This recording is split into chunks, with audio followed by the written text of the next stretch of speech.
కానీ పెట్టరు అధ్యక్ష. మేము అడిగినాం 10 ఏళ్లలో 10 సార్లు 20 సార్లు అడిగినాం, పెట్టలేదు.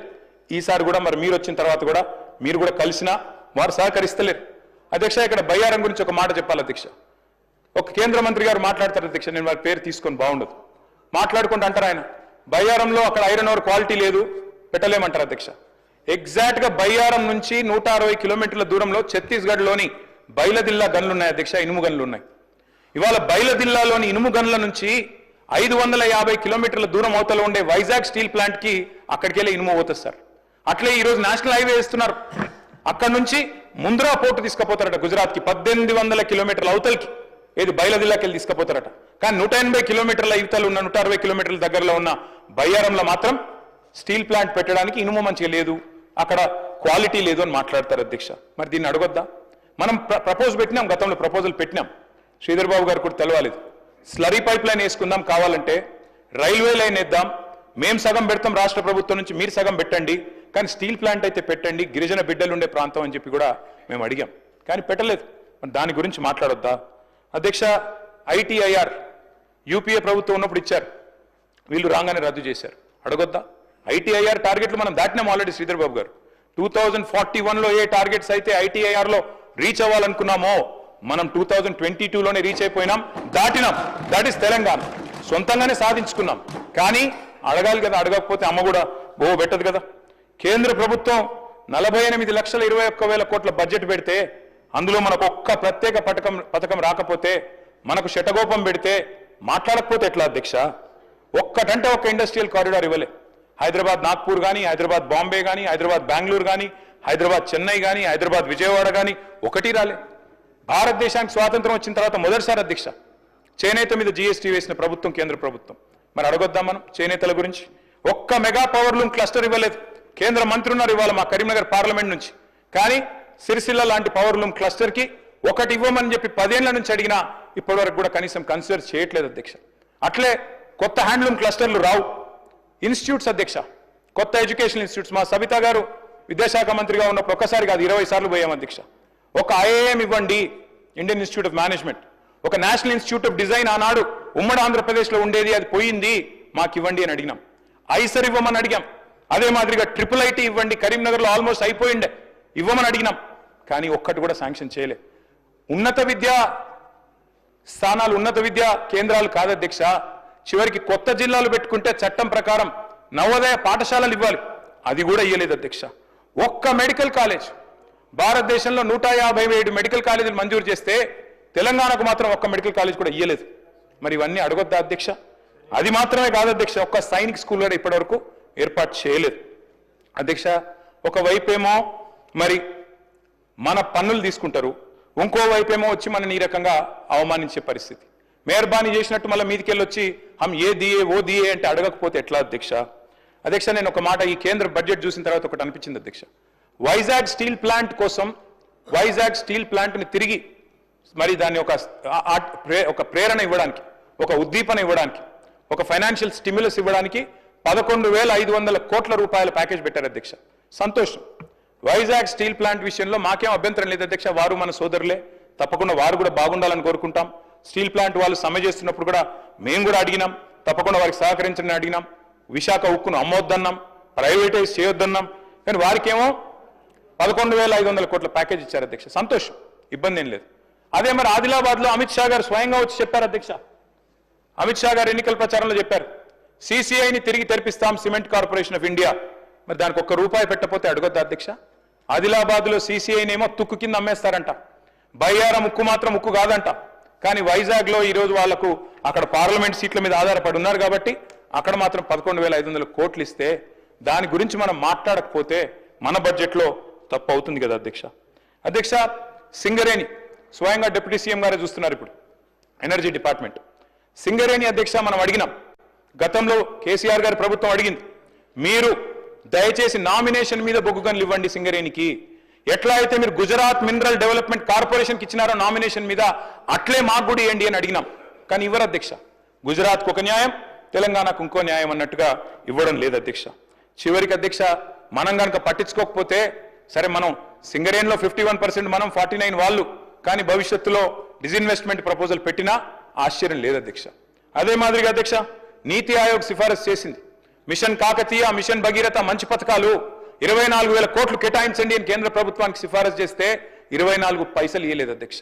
అందుకే అంటున్నాం మరి అడగాల్సింది అడగాలి. మా వాళ్ళు బీజేపీ మిత్రులు ఎమ్మెల్యేలు ఎంపీలు బ్రహ్మాండంగా నిజామాబాద్లో ఆదిలాబాద్లో గెలిచినారు అధ్యక్ష. దుబాయ్ పోయి ప్రచారం చేసినారు. అక్కడ గల్ఫ్ కార్మికులు వలస కార్మికులు ఉంటే అక్కడ కూడా పోయినారు. మీకేదో చేస్తామన్నారు, గల్ఫ్ వాళ్ళని చూసుకుంటాం, పెద్దపీట చేస్తాం, బాగా చేస్తామన్నారు అధ్యక్ష. మరి ఒక్క రూపాయి పెట్టలేదు కదా అధ్యక్ష గల్ఫ్ కార్మికుల కోసం. మాట్లాడొద్దా? జహీరాబాద్ నిమ్స్కి మొండి చేయి, హైదరాబాద్ మెట్రోకు మొండి చేయి, వెనుకబడిన జిల్లాల నిధుల విషయంలో నిర్లక్ష్యం, విద్యుత్ బకాయిలు ఏవైతే ఆంధ్ర నుంచి రావాలనో వాటి విషయంలో మాట్లాడరు. మరి ఇవన్నీ ఇప్పించాల్సిన బాధ్యత కేంద్రం మీద లేదా? అడగాల్సిన బాధ్యత మన మీద లేదా? ఇద్దరు మంత్రులున్నారు అధ్యక్ష కేంద్రంలో మన రాష్ట్రం నుంచి. ఒకరేమో సహాయ మంత్రి, ఇంకొకరేమో అసహాయ మంత్రి. ఇద్దరు కూడా పట్టించుకోరు, మాట్లాడరు అధ్యక్ష. తెలంగాణకు అన్యాయం జరుగుతున్నా వారు మాత్రం నోరు మెదపరు అధ్యక్ష. తెలంగాణలో ఇంత పెద్ద డిఫెన్స్ ఈకోసిస్టమ్ ఉంది, కానీ ఒక్కరంటే ఒక్కరు కేంద్ర మంత్రులు మాట్లాడరు. మన డిఫెన్స్ కారిడారు బుందేల్ఖండ్కి తరలిపోతే ఇక్కడ ఇంత పెద్ద ఈకోసిస్టమ్ ఉండి ఇన్ని వేల కోట్ల ఎక్స్పోర్ట్స్ ఇక్కడి నుంచి అవుతుంటే, తెలంగాణ ఏరోస్పేస్ రంగం డిఫెన్స్ రంగం జాతీయ స్థాయిలో అవార్డులు సంపాదిస్తుంటే ఈరోజు బుందేల్ఖండ్కి వెళ్ళిపోతుంది అధ్యక్ష, మాట్లాడరు. అదే మాదిరిగా అధ్యక్ష వ్యవసాయ మోటార్లకు మీటర్లు పెట్టాలని చెప్పి ఆనాడు ఉదయ్ స్కీమ్లో చేరాలని చెప్పి మా మెడ మీద కత్తి పెట్టినా, ఎఫ్ఆర్బిఎంలో అడిషనల్గా 0.5% ఇస్తాం, 30,000 కోట్లు 5 ఏళ్ల లోపల మీకు వస్తుంది తీసుకోండి అంటే కూడా మేము ఒప్పుకోలేదు. రైతుల విషయంలో రాజీ పడమని చెప్పినాం. అది మోటార్లకు మీటర్లు పెట్టే విషయమైనా వ్యవసాయ నల్ల చట్టాలైనా ఆ రోజు మేము ఒప్పుకోలేదు. నేను రాష్ట్ర ప్రభుత్వానికి విజ్ఞప్తి చేస్తా ఉన్నాం, మీరు కూడా దయచేసి వ్యతిరేకిస్తారని ఆశిస్తా ఉన్నాం. ఎందుకంటే వారు పెట్టే ఈ నిబంధనలు మంచిది కాదు అధ్యక్ష. మేము బలంగా నమ్మేది ధర్మంతో కూడిన రాజకీయాలు చేయాలి తప్ప రాజకీయాల్లోకి ధర్మాన్ని లాగకూడదు అధ్యక్ష. పెద్దలు కేసీఆర్ గారు ఆయన ముఖ్యమంత్రిగా ఉన్నప్పుడు బహుశా ఆయన చేసినన్ని యాగాలు ఎవరు కూడా చేస్తున్నారు అధ్యక్ష, ఒక ముఖ్యమంత్రి పదవిలో ఉన్నవాళ్ళు. మరి పాదం నుంచి శిఖరం వరకు కృష్ణశిలలతో నిర్మించిన అపురూపమైన దేవాలయం, 1000 ఏళ్ల వైభవం యాదగిరి లక్ష్మీ నరసింహస్వామి గారి దేవాలయం అధ్యక్ష. మరి దేశం కోసం ధర్మం కోసం అని రోజు చెప్పేటోళ్ళు అధ్యక్ష. మా వేములవాడ రాజన్న గుడికి రూపాయి తెచ్చిండ్రా అధ్యక్ష? మా ధర్మపురి లక్ష్మీ నరసింహస్వామి గారి ఆలయానికి రూపాయి ఇచ్చిండ్రా? భద్రాద్రి రాములవారి ఆలయానికి 1 పైసా ఇచ్చిండ్రా? లేదా జోగులాంబ అమ్మవారికి 1 పైస ఇచ్చిండ్రా? కొండగట్ట అంజన్న ఆలయానికి 1 రూపాయి వచ్చిందా అధ్యక్ష? బాసర సరస్వతి ఆలయానికి 1 రూపాయి తెచ్చిండ్రా? కురుమూర్తి ఆలయానికి 1 పైసా ఇచ్చిండ్రా? అందుకే అంటున్న అధ్యక్ష, నేను అడగాలే, అడగకపోతే స్పందించరు. సమ్మక్క సారక్క జాతర అధ్యక్ష, ప్రపంచంలోనే అతిపెద్ద గిరిజన జాతర. అద్భుతంగా మేమున్నప్పుడు నిర్వహించాం, మీరు కూడా నిర్వహిస్తారని ఆశిస్తున్నాం అధ్యక్ష. సమ్మక్క సారక్క జాతరకు జాతీయ హోదా ఇవ్వాల్సిన అవసరం లేదా? మహాకుంభమేళాకేమో ఇవాళ కేంద్ర ప్రభుత్వం 2100 కోట్లు ఇచ్చింది అధ్యక్ష ఉత్తరప్రదేశ్ రాష్ట్రానికి, 2100. అదే మరి మనకు 21 రూపాయలు కూడా ఇచ్చేందుకు మనసు లేదా? మరి ఎందుకు అధ్యక్ష వాళ్ళని అడగొద్దు? అందుకే అంటా ఉన్న అధ్యక్ష, అడగాలి. అడిగితేనే మరి అమ్మైనా అన్నం పెడుతుంది అధ్యక్ష. 5 ట్రిలియన్ ఎకానమీ అని పిఎం అంటున్నారు. మరి మన సీఎం ఏమో 1 ట్రిలియన్ ఎకానమీ అంటున్నారు. 1 ట్రిలియన్ ఎకానమీ అంటే ఏంటిది అధ్యక్ష? భట్టి గారు కూడా బడ్జెట్ స్పీచ్లో చెప్పినారు, డిప్యూటీ సీఎం గారు. $1 ట్రిలియన్ అంటే అధ్యక్ష ఇవాళటి ధరల్లో తీసుకుంటే 88 లక్షల కోట్ల అధ్యక్ష.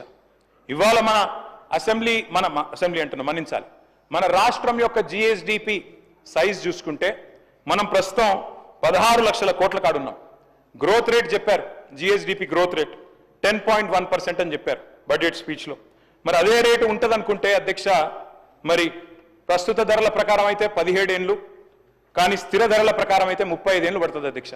కానీ భట్టి గారు చెప్పినప్పుడేమో 2030 కల్లా దీన్ని సాధిస్తాం 1 ట్రిలియన్ ఎకానమీ అన్నారు. ఎట్లా సాధిస్తారో దయచేసి ఆ సీక్రెట్ మాకు కూడా చెప్పాలని చెప్పి కూడా నేను వారిని కోరుతా ఉన్నా అధ్యక్ష. అటు కేంద్ర సర్కారు, ఇటు రాష్ట్ర సర్కారు అధ్యక్ష, ఇద్దరు కూడా నినాదాలు ఘనం అధ్యక్ష, విధానాలు మాత్రం శూన్యం. కొటేషన్లు అధ్యక్ష, బడ్జెట్ స్పీచ్లో అక్కడ ఇక్కడ కొటేషన్లు పుష్కలం, అలొకేషన్లు మాత్రం నిష్ఫలం అధ్యక్ష.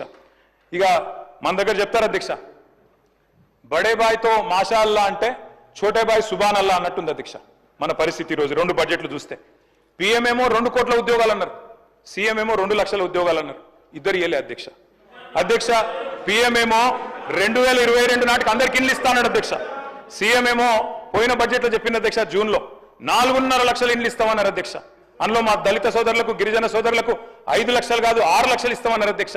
మళ్ళీ సంవత్సరం తర్వాత కూడా మెచ్చుకోవాలంటే ఏంది అధ్యక్ష, అదే స్పీచ్ మళ్ళీ చెప్పిండ్రు. 4.5 లక్షల ఇండ్లు అన్నది మళ్ళీ చెప్పిండ్రు, మళ్ళీ అదే మాట చెప్పిండ్రు. ఇంకా ఈసారి ఎస్సీ ఎస్టీలకు 1 లక్ష తగ్గించి చెప్పిండ్రు.